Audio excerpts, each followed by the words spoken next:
Laguna ito. Oh, Venus, mahilig ka pala sa halaman. Yes. So sa bahay niyo marami kang halaman? Oo, nagtatanim ako ng gulay, mga namumulaklak. Oo, totoo nga. Okay, yung naniniwala ako. Yung halaman actually, Venus, para din yung mayahalin tulad natin yung buhay ng halaman sa financial life stages ng mga tao. Ang galing mo doon.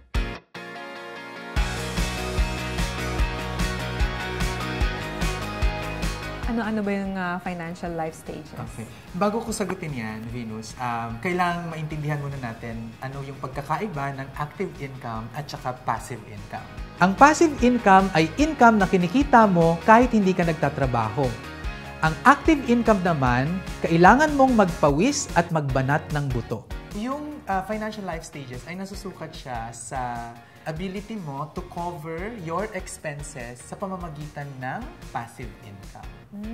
So, yan talaga yung mahalaga. Kailangan magkaroon ka ng passive income. At meron tayong 5 stages doon. So, the first stage is the startup stage, and then financial independence stage, financial growth stage, financial stabilization stage, and financial freedom stage. Yung startup stage, ang suggested age ko dito ay 21 to 22 years old. At ang expectation ko dyan ay 0 ang kanilang passive income because graduate lang, magtatrabaho. Ang goal dapat dito ay makapag-ipon na for emergency savings. So, magsimula na mag-emergency savings yung mga kabataan, no? 21 to 22.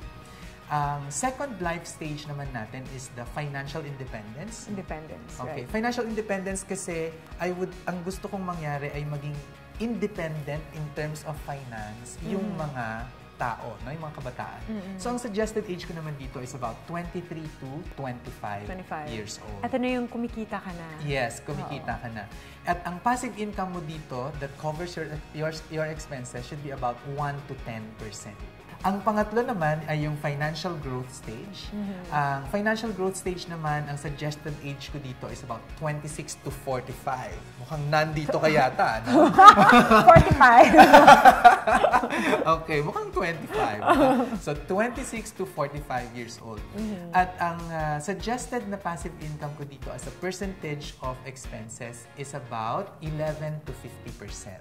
Okay. So, pag napapansin mo, habang tumatanda ka, dapat mas lumalaki ang passive income compared sa expenses. Yung fourth naman na life stage natin ay financial stabilization life stage. Okay. So, ang suggested age ko dito is about 46 to 60 or 65 years old.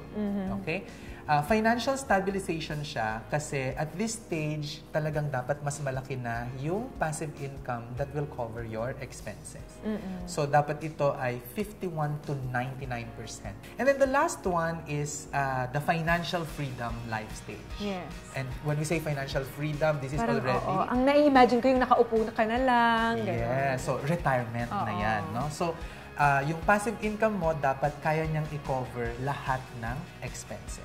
So, balik tayo dun sa planet ng Venus. No? Okay. So, tulad nung halaman, kapag yan dinidiligan mo, inaalagaan, nilalagyan ng fertilizer, ganyan. Para yung savings din, no? In the future, lalago yan at mamumunga. Gusto ko yun. So, pag retirement, mamimitas-mitas ka na lang. Let's all learn about wealth. Like and share our page and Be free for life!